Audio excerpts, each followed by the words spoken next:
Are we ready? We're good to go? 1 second. Okay.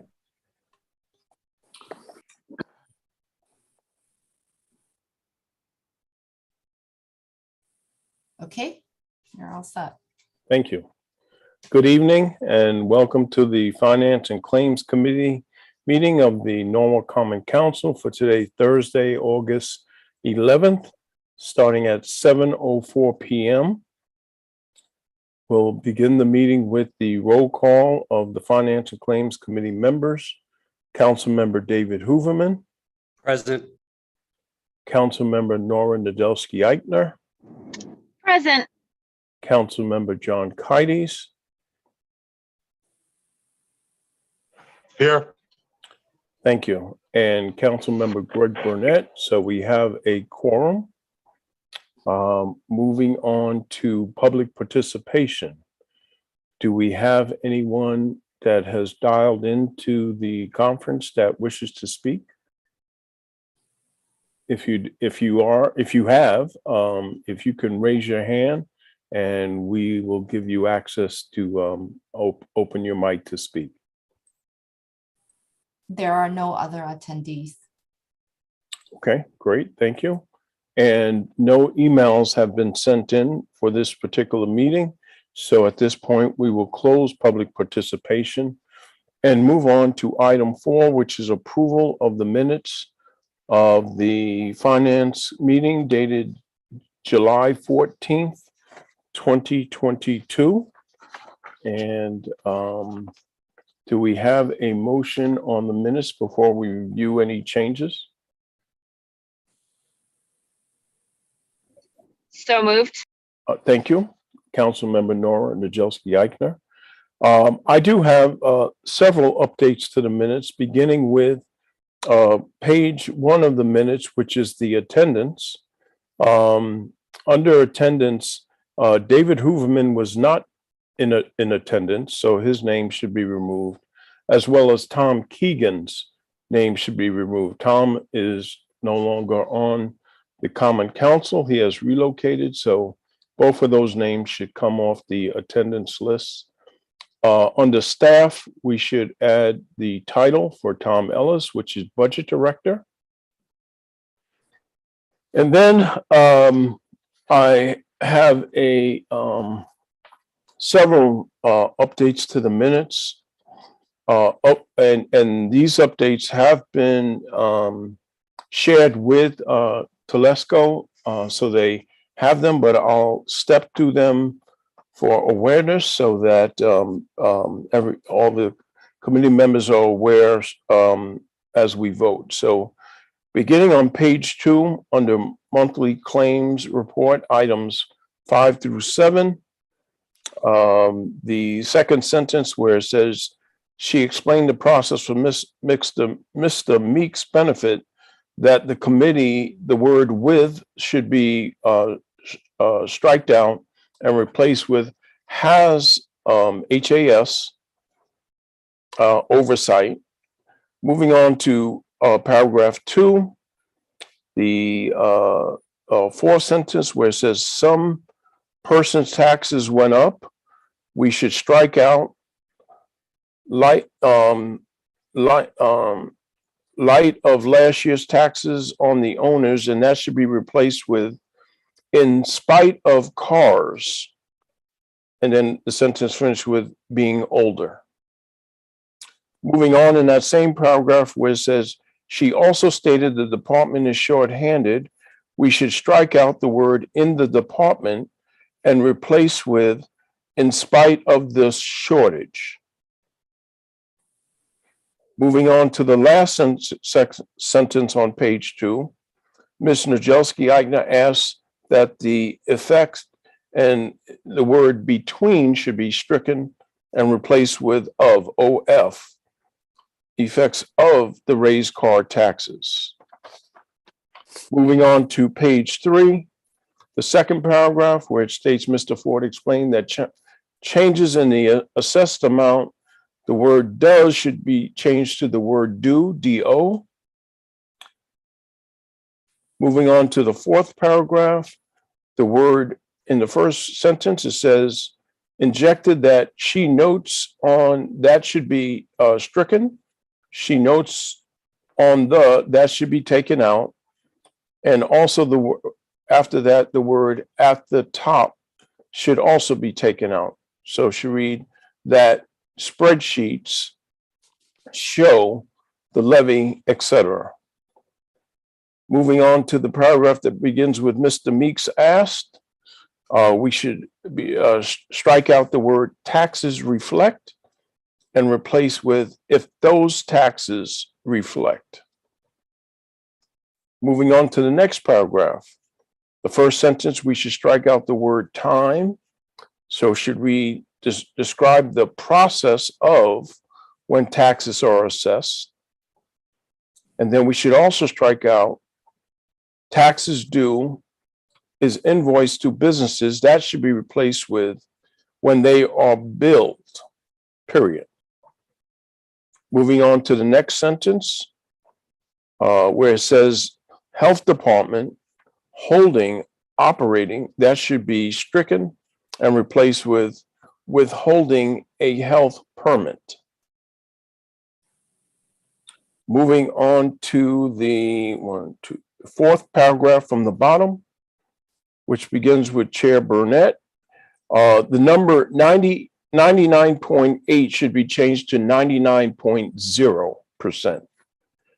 And that should also change in the last sentence of that paragraph, where it says about the 99.0%. Then finally, moving on to page 4.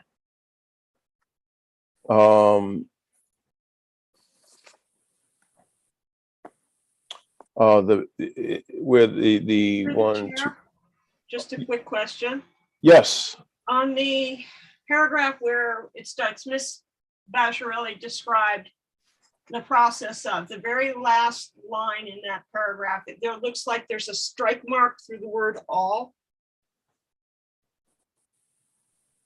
what page are you I'm on? on page 3. Page 3, okay. Yes, that you are correct. Yes, thank you. I missed the And strike. the 99% is what it's supposed to be? It should be changed. What's written is 99.8. It should be 99.0. So wherever you see two places where it says 99.8%, it should be 99.0. And then finally on page 4, the fourth paragraph, the second sentence where it starts, in order to collect, the word pass should be stricken and replaced with the word PAST. Moving down in that paragraph, the next sentence, taxes are collected up to 15 years. The word for should be stricken and replaced in arrears. Moving on to the next sentence where it says this is outsourcing. As of, that should be stricken and replaced with to an outside agency. Moving on where it says proposals and two were chosen, we should add the word to interview. Moving on to the sentence where it says 15% recovery, we should include the word fee after recovery. And then finally, where it says purchasing agent, the word agent should be included in that sentence. And I believe that is all of the proposed changes that I have. If anyone else has any proposed changes to the minutes, we'll review them at this point.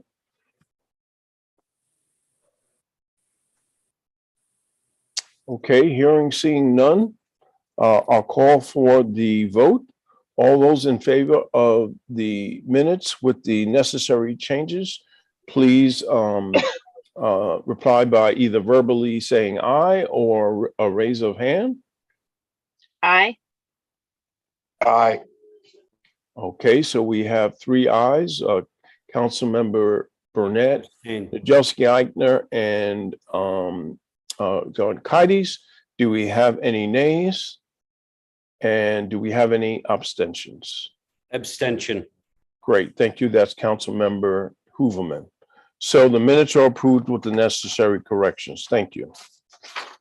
That moves us on to items 5, 6, and 7, which is item 5, Claims Committee Report, of which we have no claims for August 2022. Item 6, which is the narrative on tax collections dated August 2022, and the monthly tax collectors report dated July 2022. So over to our tax collector, Lisa B. Thank you. Can you hear me all right? Yes, we can. Okay, great. Good evening.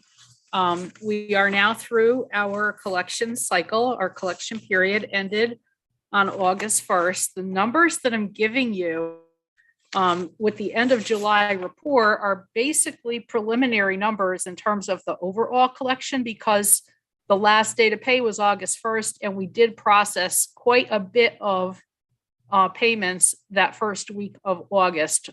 July 31st was the busiest day, but we were busy that whole first week of August, and we're still going through mail now, trying to get caught up and tie up loose ends. Collection went really well compared to where we were last year. As of the end of July, we were at 43.95%. And I did a quick run through as of August 5th, that 43.95% had gone up to in excess of 50%. So with that first week of August, we're actually at 50%. For accounting purposes, I go through this every July and August. Because of modified accrual accounting rules, we actually collect for our auditors and our finance department collections on the immediately prior grand list year during the 60 days immediately following the conclusion of the fiscal year. So what that means is our last year's levy for July and August, we're going to track our collections on that as well. So that's why I've got a second report in there for you. I have our report for our new fiscal year, which stands at the 43.95%. But looking at last year's for the 12 months plus 1 month, end of June through end of July, we were at 99.3% of the prior year's levy. So we were very happy with that. As I mentioned in the narrative, those figures are used when the CFO and his team go before the bond rating agencies. It is considered a sign of financial well-being for the city if the collection rate is high. So they are glad to be able to share that information with the bond rating agencies and potentially borrow money at what would be a cheaper rate and save money over long term. The collection went pretty well. As I mentioned, we were shorthanded. The lines were a little longer than we would have liked, and I apologize for that. But barring that, everything else went fairly smoothly. What we're doing now is we're getting caught up with our mail. There were quite a few instances where individuals living in Norwalk were not on the motor vehicle grand list. And we and the assessor's office staff also received a lot of inquiries about this. Many of these individuals, unfortunately, during COVID, saw their motor vehicle registrations lapse, unbeknownst to them. And what happened was, because they did not have a motor vehicle registered with our DMV on October 1st of 2021, in July of 2022, those individuals did not get a tax bill from us. And many of them were good enough to call. And we are now going through the administrative process of adding those folks onto the tax rolls and also advising them you want to get your car back on the registry as soon as you can. So we went through a lot of that this collection cycle as well. We're going to be looking toward enforcement. We send delinquent notices in August or September, and just as a refresher, we call those notices under state law, they're called a demand for payment. A demand must be made by the tax collector before we are permitted to do any other type of enforcement. Our delinquent notices that we send out, the standard on them is called a demand for payment. It is not meant to imply rudeness to the taxpayer at all. We try to explain that in the notice as well. But those who did not pay their July installment by August 1st, once we're caught up with our mail, they will be getting a demand for payment, probably end of August, early September. What else I have to tell you? I think that's probably about it. We are going to also start working on our tax sale for next summer. Our sale is scheduled for the third Monday in July of 2023, and we will actually start working on that sale in November of this year. There is money in our operating budget for this fiscal year to start performing title searches and things like that in the fall of this year.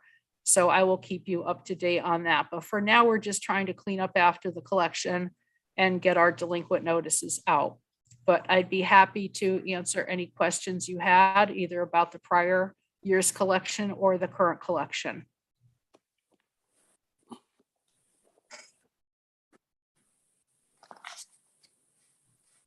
Any questions for Lisa? I guess I'll ask one question in terms of, in the spirit of always doing better. Any thoughts on enhancements to the tax collection process? As you stated, the last couple of days, and I know it was, the volume was very high, but the wait wasn't too long to wait in line.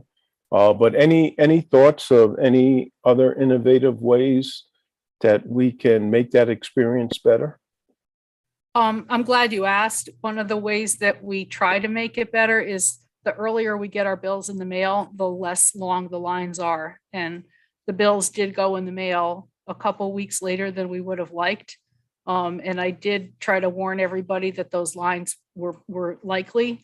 It was exacerbated by the fact that we were short 2 people at the front end, but the sooner we get the bills out, the more opportunity we give to people to get themselves in to make their payment, to budget their money, to be able to make their payment. So I think that it was a lot of things. I think also the fact that the motor vehicle bills were higher than many people expected them to be contributed to the fact that individuals maybe waited a little bit longer, whereas in the past they might have paid the second or third week of the month. This time they didn't have the money until the end of the month and they waited. We try to encourage them to go pay at the bank, to do those walk-in payments at those 10 different bank branches. I've tried in the past to work with some other banks that are not presently in the system with us. I'm cautiously optimistic, perhaps with M&T and People's Bank merging, that we might finally be able to get People's Bank on board, because they have a lot of Norwalk branches. They have not been interested in participating with us in the past. So if anybody knows anybody higher up in People's Bank that you could convince them to collect for us, that would be great. Because I would love to get them on board. People's Bank, First County Bank, there's a number of them out there that we would, Wells Fargo. These are banks that have declined in the past. So to expand that would be really, really helpful. Great, thank you. You're Any other comments, questions for Lisa? Okay, hearing, seeing none. Thank you, Lisa. Once again, 99.3% is a great lead-in story with the bond rating agencies. So that's a great opening line. It can only, get more positive from there. So that is great. So thank you again to your team for making sure that happened. Thank you, Councilman Burnett. We appreciate that. Great. See you next month. Yes, take care. Bye. Okay, moving on in the agenda, item 8, which is a report from the tax assessor's office, and we have Bill Ford, our tax assessor, with us to take us through that report. Good evening. The report is basically a report about reports. What we're doing is the committee asked for a schedule of when we should be advising as to changes in the office, ongoing activities, that type of thing. We're recommending 3 times a year. We publish the grand list. That's the big thing. That's how we collect those taxes. Excuse me. After the grand list is published, we have 30 days, and then the Board of Assessment Appeals meets, and they hear all of the cases of somebody that is dissatisfied with the assessment that they have. Almost at that same time, we have elderly applications for the affordable people on limited income that are elderly. We have the state program and we have the city tax credit program. And the elderly homeowner program has income limits to it that we adjust in the city. We have a multiplier that we apply. What we're going to be looking at doing is see how many, so the September report would be about the elderly applications, and it would be about looking at if any adjustment to that income level needs to be made. We're going to try to look at people that have applied that received a denial due to their income being too high. And next we'll break it into brackets, quartiles, I'm thinking would be appropriate so that we can see where the majority of the applicants lie. So that's our intention for reports to the Finance Committee.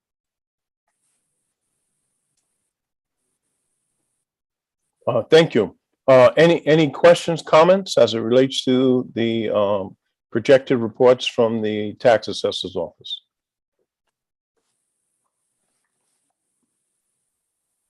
Yes, Councilmember Hoofman. Just a quick, how does inspections fit into this as well? Reports on the property inspections and who's doing those and the status of those. Can that be something that we can also expect to be a part of this reporting? We could look at totals. There's kind of an ebb and flow when we do our inspections. So we do inspections prior to October 1st, our valuation date. And those inspections are done to determine the new construction, any renovations that are performed, and any additions or corrections to the information that we have. That's for the valuation date of October 1. After January 1, anybody that gets a certificate of occupancy. So if we issued a 50% level of completion for a new building for the October 1 valuation date, if they receive a certificate of occupancy, let's say February 15th, that property gets a pro rata bill from February 15th through June 30th. So we go back out and inspect for the certificates of occupancy in the spring. So it's 2 times a year that's basically happening. It's not a significant way of looking at it. And so in Connecticut, our values, our grand list, basically the revaluation is performed every 5 years. So all of the properties are inspected once every 10 years. During the the 2023 revaluation that's coming up, all the properties will be inspected for that revaluation. So that's kind of the way it's done. It's just the individual inspections that are performed during the year vary greatly as to, I don't think it doesn't greatly affect the grand list, which is what you're collecting taxes. Well, I guess the question I'm also asking is that when a building permit is issued and a major change has happened, it changes the valuation of the property. When does that, is that only done twice a year? You're saying that the reporting on that, or that's not done year round? Because we have building permits that are going year round. So I'm curious as to how that works, how it ties into your office to then how those reassessments work. And those reassessments are, as I said, twice a year. October 1 is our valuation date. And so if somebody took out a building permit in June or July, we look around as close to October 1's date to see what is the percentage of completion. So if you're 50% complete, we need that on the October 1 valuation date. That would be on the grand list. So any of those improvements that are made for the October 1 valuation date are on the grand list, which we would be reporting to you around February in the proposal. Okay. And the next question I would have would just be the business property. When is that done and where would we get reports on that in this schedule that you're showing? So the business personal property, that would be part of the grand list that would be providing the report. Again, it has a set valuation date of October 1 each year. The business personal property, so if you have a motor vehicle and you return the motor vehicle, that gets prorated. Business personal property does not get prorated. Whatever is there October 1 goes onto the grand list, and it would be included in our grand list report. Okay, great. Thank you. Mr. Ford, you indicated that 2023 is a reval year. Is that correct? Yes, sir. Is it possible to add to the reporting updates to this committee the progress in terms of leading up to that reval, in terms of what the preparation is and any education information that's going to be shared with the public to ensure that they're aware of what this process is, what it means, how they're going to be affected by it. Any headlights that you can provide to the Finance Committee, I believe would be greatly appreciated, because there's always a lot of churn around that process. I agree, sir. So these would be the standard reports every year. Anytime there's a revaluation, we work with the consultants, the revaluation firms, to do a public relations plan. And included in that public relations plan, anytime that we do anything, would be reports to council showing their progress, properties inspected. As Councilor Hovelman said, he'd like to know when the inspections are being done and things like that. That's the prime time to do that, and we will be doing that. So these three reports that we're suggesting will be every year. But once we have the revaluation firm selected and we have a plan for the public relations, we will bring that to the committee as well. Great, appreciate that. And any idea when you might expect that plan to be outlined and in place? We have the RFPs out. We have received bids. We've received proposals. We have reviewed the proposals. We had some questions. So our purchasing office is asking those questions of the firms. And once that information is returned, we'll have a selection from the committee. We have a selection committee. Once that selection is done, we'll be looking at a public relations, probably 3 months, a plan about 2 to 3 months after that. Okay, great, thank you. Any other questions for the tax assessor? Okay, hearing, seeing none. Thank you, Bill. Appreciate that. And we look forward to having you in attendance in September as it relates to the first report on the elderly assistance. Yes, sir. Thank you all. Great. Moving on to the final item in the agenda, which is to receive the Oak Hills Authority monthly financial statement for April 2022, May 2022, and June 2022, and the fiscal year 2023 budget. And we have on the meeting today, Alan Dutton, who is the newly elected vice chair of Oak Hills Park Authority. Greetings, Alan. Hello, well, good evening, everybody. Can everybody hear me okay? Yes, we can. Okay. I guess the promotion is quite rapid on these committees. I just joined the committee a year ago, and here I am as vice president. So please bear with me as we go through. So we have April, May, and June, and I guess just really wanted to talk probably mostly about June, because that is our year end.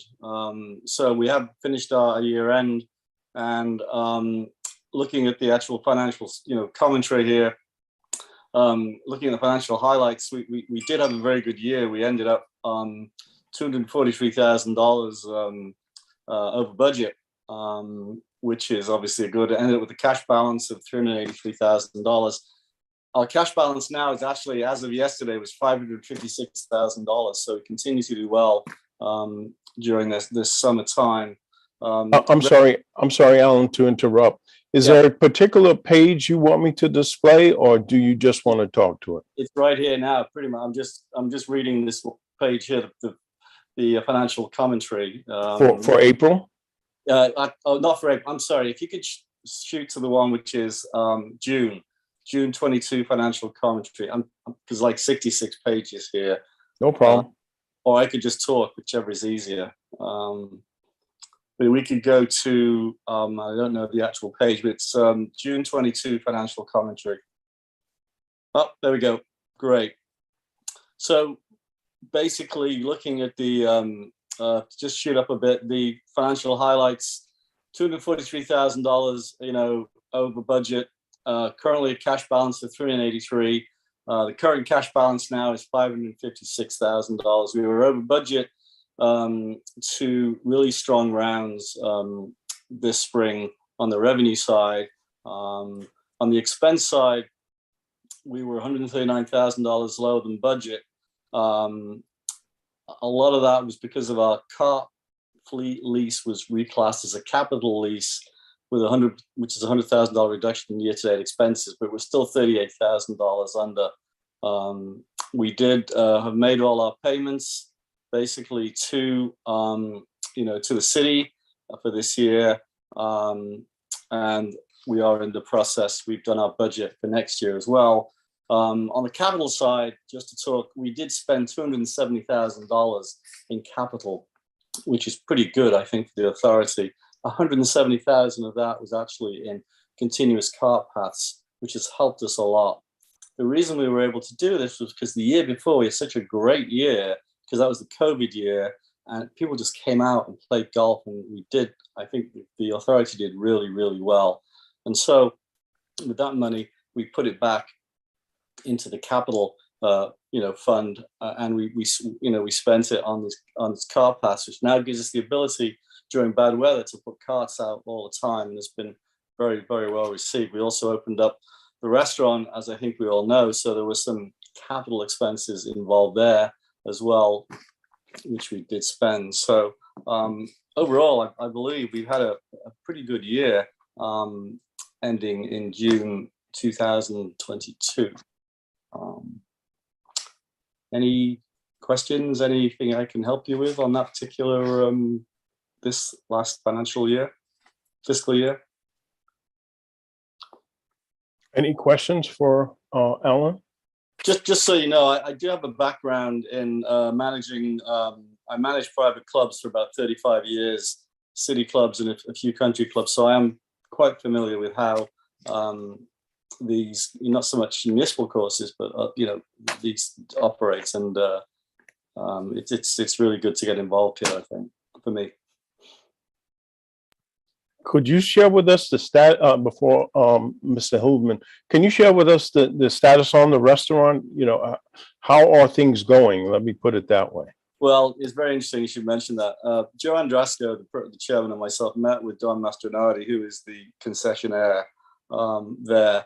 And this is something I did for 30, 40 years as a career. And we sat down with Joe, with Don, and we put a list of things together that I think would help him.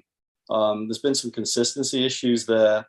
There's also issues of the size of the menu and how we should reduce the size of the menu and put some inexpensive things on it so it can be attracted more to the golfers and not just to patrons that want to come and dine there, but just some inexpensive items that golfers can use. And he's in the process of changing his menu. We also want him to be doing some breakfast items, some grab and go items for breakfast. We want consistency to make sure that the hours will be, the place will be open on the times it's supposed to be, and also to look at improving on the service, the consistency in the service there.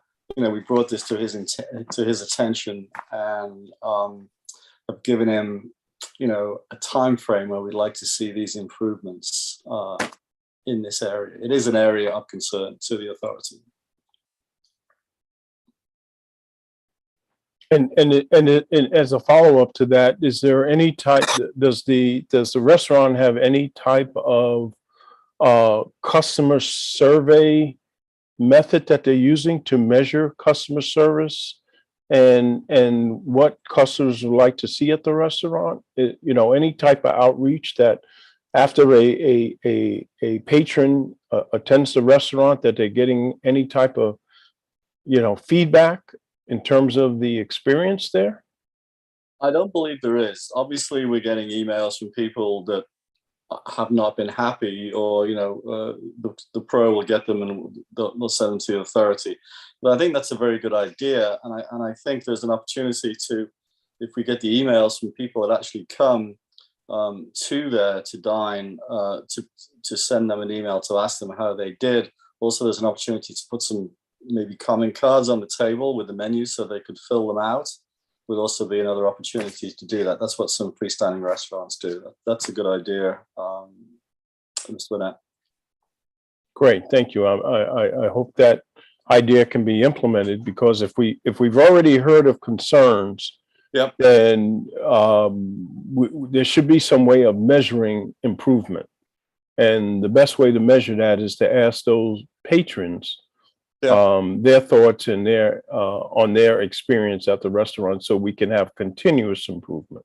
Right. So, I have spoken personally to about 8 or 9 people that have emailed, the authority and said to them, what can we do better? And I've had some personal contact with people, and I only live around the corner from the golf course, so I am there, once a week as well, keeping an eye on things to see what's going on. great. Councilmember Hooverman. Thank you, Chairman Burnett. Alan, welcome. Thank you. To reporting to this committee. We appreciate you being here a great deal.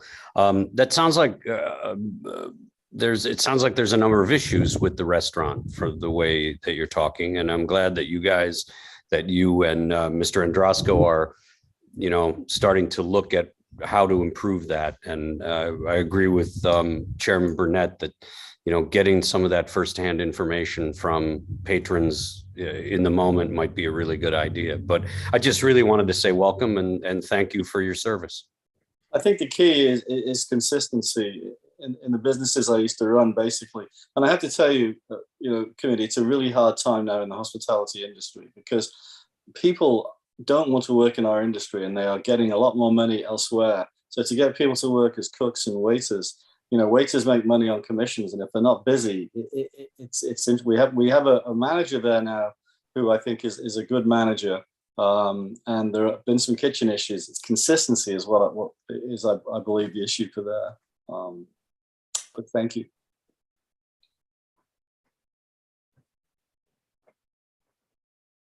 The other question I had is related to, we all know or are familiar with the fact that we're looking to conserve water. Has that conservation of water had any impact on the quality of the course?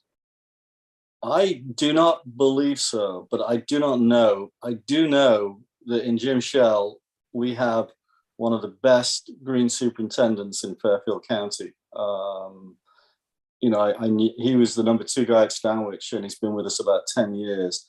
I actually play the course. I don't know if anybody plays the course, but I was there last week. The actual greens are in really good shape. Obviously, the last 10 days to 2 weeks hasn't really helped us, but the actual fairways and greens at this moment in time are in pretty good shape from what I can see. But I don't know specifically from a water conservancy point of view, Chairman Burnett. Great, thank you. All right, any other questions, comments? Okay, seeing none. Thank you, Alan. And I join Councilmember Hooverman and welcome you. And I don't know if it'll be yourself or Ms. Androsco covering next month, but we look forward to getting a kind of an end of summer report in September. Very good. Thank you. Great. Okay, with that, if there's no other questions or comments, I'll just our CFO is on the call. Henry, I don't know if you have any comments or questions. Thank you, Mr. Burnett. We are in the process of raising $90 million in our 30-year bonds this summer. We're hoping that the markets cooperate. Monday, we had 3 bond rating presentations to the bond rating agencies. And today I was informed that Fitch is reiterating and renewing its AAA rating of the city, which is always welcome. We expect the ratings from S&P and from Moody's to come in on Monday. And we expect to price the deal next Thursday, a week from now. So far, so good. And hopefully in September, I can give you the details after we close the deal. Well, thank you for that outstanding news. I'm surprised you're not more emotional about it. You know, the AAA bond rating is something to celebrate. Right, yes. It's good, but I'll be happier after we sell the bonds and we see what interest rates we have to pay. I think that the city had a very good year in 22. All the departments came together nicely to help us write the official statement, which is used to sell the bonds, as well as the presentation to the rating agencies. So yes, it's nice to see this, 1 down, 2 to go. And this is ammunition for the underwriters to go out and sell the bonds. So it's a team effort. And when we close the deal and price it next Thursday, I'll be more jubilant for you.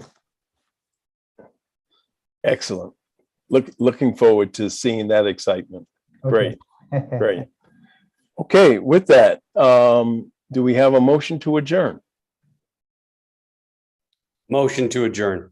Thank you, Councilmember Hooverman. All those in favor, show by raise a hand or verbal aye. And I see Councilmember Nora Djelski Eichner. Is that an aye? I hope so. Okay, I'll make the assumption it's an aye. So motion passed. So we are adjourned, and have a great rest of the evening. Thank you. Enjoy the rest of the summer. See you in September. Thanks. Great.